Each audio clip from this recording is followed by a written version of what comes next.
Good morning, students. Today I am going to read the second stanza of this poetry, The Road Not Taken. First, I will explain you the previous stanza's importance again.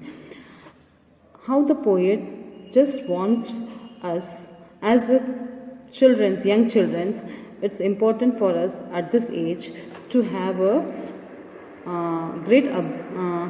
great observation about our own decisions which we are going to take in our which will lead in our future, what decision we take at this situation. What the poet wants, whenever we are in a confusion of taking a firm decision about what is better or what is good for us, we have to know all the pros and cons about that decision which we are going to take. He has very beautifully explained this thing with an example of road. What he had said us that the road not taken, that means a decision which we have not taken, what will happen? We will never go back to that road again. We will never go back to that decision again, because once we had made a firm decision about one thing, that decision only makes the importance in our life. That will only lead us to our future. Now I am going to read the second stanza here. Then took the other, just as fair, and having perhaps the better claim, because it was grassy and unwanted wear. Though as for that the passing there had warned them really about the same. Once again, then took the other, just as fair, then having perhaps the better claim, because it was grassy and wanted wear. Though as for that passing there had warned them really about the same. Now I am going to explain the meaning first. The word fair here means as good as the other one. That means the one which you have chosen, the other which you have not choose is also as fair as the other one. Claim means a better option, है ना? Claim means a better option, आपके लिए कुछ better option होगा. Grassy यानी यहाँ पर क्या है? Grassy means unused, a thing which is not used, जिसका हमने उपयोग नहीं किया है बहुत समय से.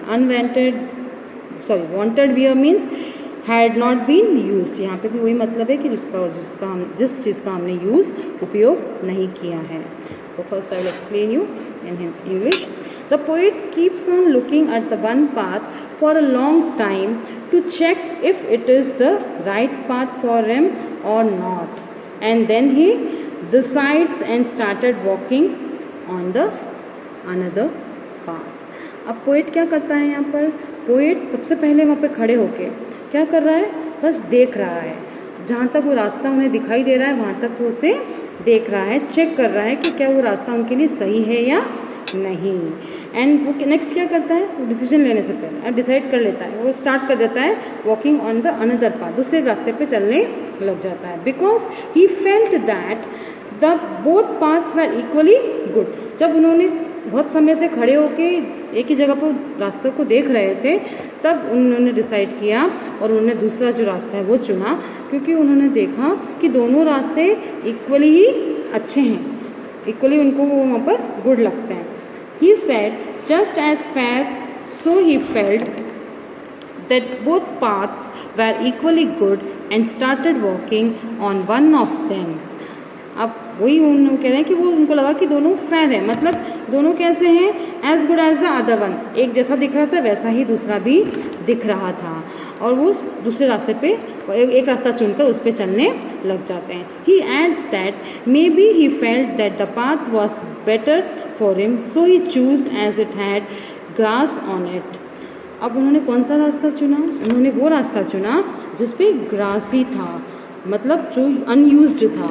अब उन्होंने वो रास्ता चुना on it, which means that it was unused. वो ग्रासी रास्ता क्यों चुना उन्होंने?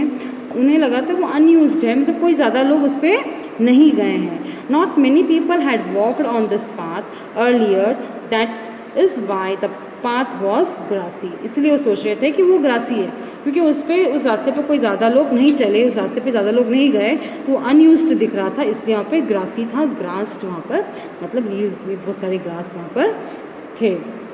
And wanted wear means that it was not walked over by many peoples. अब वॉन्टेड वियर भी ये इंडिकेशन दे रहा है, ग्रासी भी ये इंडिकेशन दे रहा है कि वो अनयूज्ड रोड था, और वॉन्टेड वियर भी ये इंडिकेशन दे रहा है कि बहुत सारे लोग उस रास्ते पर शायद नहीं गए होंगे, है ना।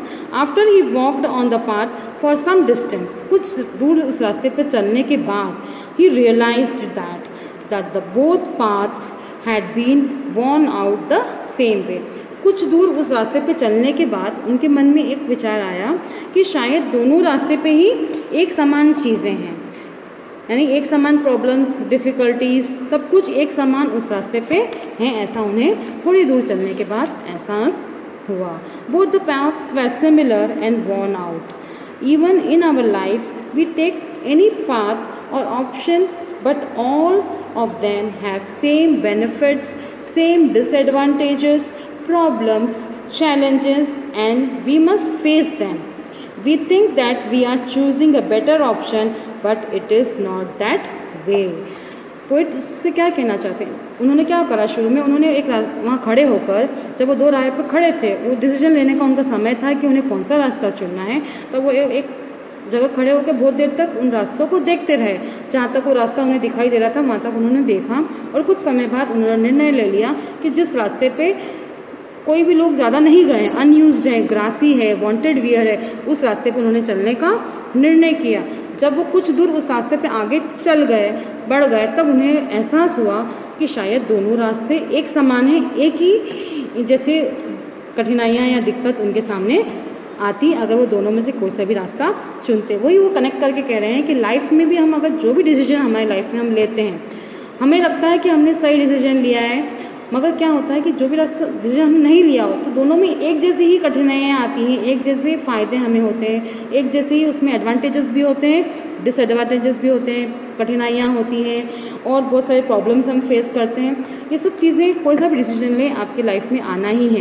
दैट मीन्स हमें ये हर्डल्स पार करके ही हमारे डिसीजंस, हमारे डेस्टिनेशंस पर हमें आगे पहुंचना है। ऐसा नहीं है कि आपने जो डिसीजन लिया है उसमें कोई परेशानी आपको आएगी ही नहीं, आपको कोई डिसएडवांटेज इसमें होगा नहीं, ऐसा बिल्कुल भी नहीं है। बहुत खूबसूरती से यहाँ पर पोएट रॉबर्ट फ्रॉस्ट ने हमें डिस्क्राइब किया है कि कुछ भी हम जीवन में हमारा कोई सा भी डिसीजन हो, उसके सामने हमें बहुत सारी परेशानियाँ, अच्छी चीज़ भी हो सकती है, उसमें दिक्कतें भी हो सकती हैं, बहुत सारे चैलेंजेस भी हो सकते हैं, हमें फेस करना ही है और ऐसे ही हम उस रास्ते तक पहुंच सकते हैं। ऐसा कुछ नहीं है कि बिल्कुल ऐसा सोच लें हम आगे जाने के बाद कि शायद अगर हमने वो पीछा वाला रास्ता छोड़ दिया है, अगर वो चुनते तो शायद ऐसा हमारे साथ नहीं होता, ऐसा बिल्कुल भी नहीं है।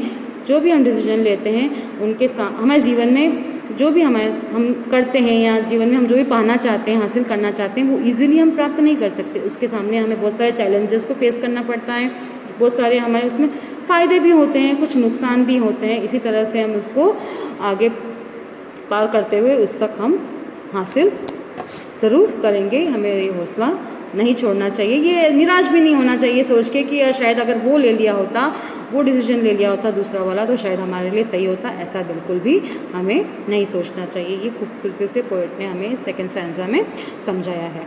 अब होप आपको समझ में आ गया होगा इस सेकंड स्टैंजा के बारे में, आपको इस सेकंड स्टैंजा का एक्सप्रेशन समझ में आ गया होगा। आप इसके बेस्ड क्वेश्चन आंसर्स भी मैं आपको या MCQs जो भी है मैं आपको सेंड कर दूँगी और आप अपने वर्ड्स में इन दोनों स्टैंजा को समराइज़ करें और मुझे सेंड करें। Okay, thank you.